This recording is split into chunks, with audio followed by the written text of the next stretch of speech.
नमस्कार, मी प्रमोद सस्ते. प्रगती सेवा युट्यूब चॅनलमध्ये सर्व दर्शकांचे स्वागत. आपण बारामती प्रशासकीय भवन या ठिकाणी माळवा सहकारी साखर कारखान्याची निवडणूक आहे त्याचा निकाल अजूनही जाहीर झालेला नाहीये. परंतु आज पहिल्या फेरी अखेर आपण जर चित्र पाहिलं तर निळकंठेश्वर पॅनल हे 17 जागावरती आघाडीवरती आणि त्याच अनुषंगाने आपण बोलतोय माजी चेअरमन माळवा सहकारी साखर कारखान्याचे विद्यमान चेअरमन श्री केशव बापू. नमस्ते. नमस्कार. मला सांगा, आज कालपासून मतमोजणी सुरू आहे. मॅन्युअली मतमोजणी चालू आहे सगळी. आज मॅन्युअली मतमोजणी चालू असल्यामुळे वेळ लागतोय. पहिल्या फेरी अंती जर आपण बघितलं तर आपल्या पॅनलला आघाडी आहे. काय तुमची प्रतिक्रिया काय नेमकी? आहेत आता 3 निकाल जाहीर झाले. ओबीसीचा 1100 11,11,500 मतांनी निवडून आला मुळे. अच्छा, नितीन शेंडे जे आहेत हा ते ओबीसीचे निवडून आलेले आहेत. निवडून आलेले किती मतांना आलेले आहेत? ते 1100 काहीतरी वर मत आहे. 1100 आणि वरती मतांनी निवडून आलेले. अजून काय अपडेट आहे? अजून एससी मधला आला. एससी रतनकुमार भोसले एससी मधला 1427 मतांना 1427 मतांना ते निवडून आलेले आहेत. निवडून. आणि अजून तिसरं कोण? अजून तिसरा आता विजयंती विलास देवकाते. हा, त्यांचं किती मत? 1500 मताच्या वर आले. 1500 मताने ते निवडून आलेले आहेत. म्हणजे 3 उमेदवारावरती शिक्कामोर्तब झालेले आहे. 40 काहीतरी आहेत.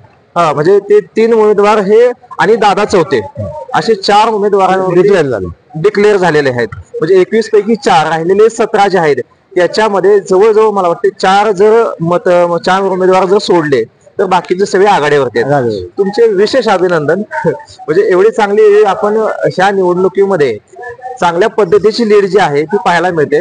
आधी सुरुवातीपासून भावनिक कल आहे असं बोललं जात होतं आणि मताधिक्य जे आहे चंद्रकांतच्या पॅनलला सहकार बचावच्या पॅनलला मिळेल असं एक चित्र भीती व्यक्त केली जात होती किंवा कल आहे असं बोललं जात होतं.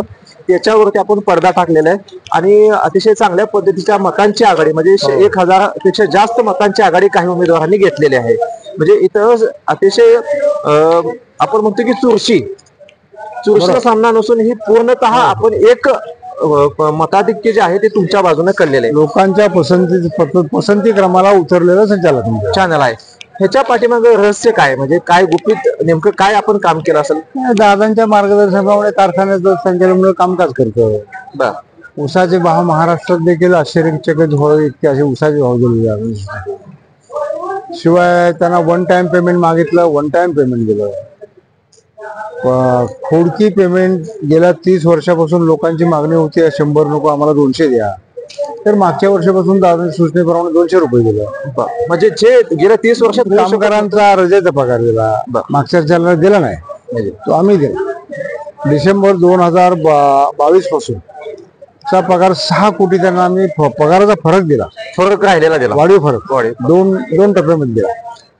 त्यांचे बोनस नेहमी 20% असतो, आम्ही 25% दिला.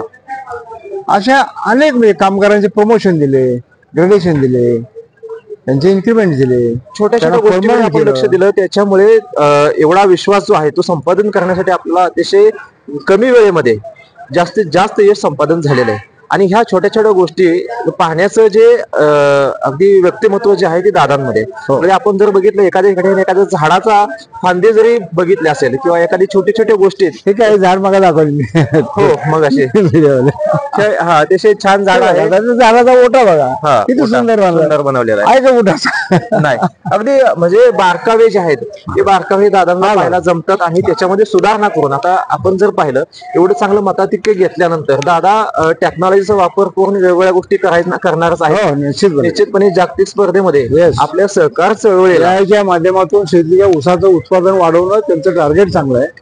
प्रत्येक माणसाला, प्रत्येक शेतकऱ्याला, सभासदाला, लहान सभासदाला देखील इन्व्हॉल्व होता येईल म्हणून सरकारची आर्थिक मदत त्याच्या डोक्याचा बोजा कमी केला. 25,000 खर्च आहे त्याने फक्त 4,000 खर्च करायचे. बरोबर. बाकी त्याची व्यवस्था केली सगळी त्याची. बाकीच्यांची बोजा गव्हर्नमेंट, VSI, कारखाना असं सगळं 3 ठिकाणी त्यांनी तो बोजा वर्ग केला. शेतकऱ्यांच्या उत्पादनामध्ये भरीव वाढ व्हावी, त्यांना चांगला दर मिळावा, त्यांच्या प्रपंचाला चांगला एक एवढी चांगला दृष्टिकोन त्यांनी. इतकं बारीक सारे माणूस माझ्या मतदारसंघातला शेतकरी सुखी झाला पाहिजे. येस, अतिशय चांगला दृष्टिकोन. पवार साहेबांचे जे संस्कार आहेत मला वाटतं त्याच्यामुळेच हे 10,000 कोटी आम्ही शहा साहेबांनी इन्कम टॅक्स माफ केले. ते माळेगावचे 250 कोटीच्या मागतील. 10,000 कोटी मधले 80 कोटी हे माळेगाव सरकार. माळेगावचे 250 कोटी मागतील. 250 कोटी. हो. आणि कोजन परवडत नव्हतं, पण मागच्या वर्षी कोजनला प्रत्येक युनिटला ₹1.5 अनुदान दिलं. मागच्या वर्षी आम्हाला 7,76,00,000 रुपये अनुदान मिळालं. म्हणजे जवळजवळ आपण जर पाहिलं तर ते 76 कोटी हे 250 कोटी, 300 कोटीच्या वर एवढा मोठा निधी हा कारखान्यासाठी आणण्याचं काम दादांनी केलेलं आहे. म्हणजे सत्तेचा योग्य विनियोग, योग्य उपयोग झालेला आहे. आणि मला वाटतं हे जनतेच्या लक्षात आलंय, सभासदांच्या लक्षात आलंय, त्याच्यामुळे आपल्याला भरघोस मतदान दिलेले आहे. धन्यवाद. आपण एकंदरीत आपण आकडेवारी डिक्लेअर नाही अजून, त्यांनी अधिकृतरित्या सगळ्या गोष्टी घोषित केलेल्या नाहीत. आणि ह्या अधिकृत गोष्टी आकडेवारी जाहीर केल्यानंतर आपण आणखी एकदा भेटणार आहोत. एक तासा-दीड तासामध्ये मला वाटतं चित्र स्पष्ट होऊन जाईल. आता काय जवळ आले. धन्यवाद. आपण आपल्या प्रतिनिधी युट्यूब चॅनलशी बोलत आभार.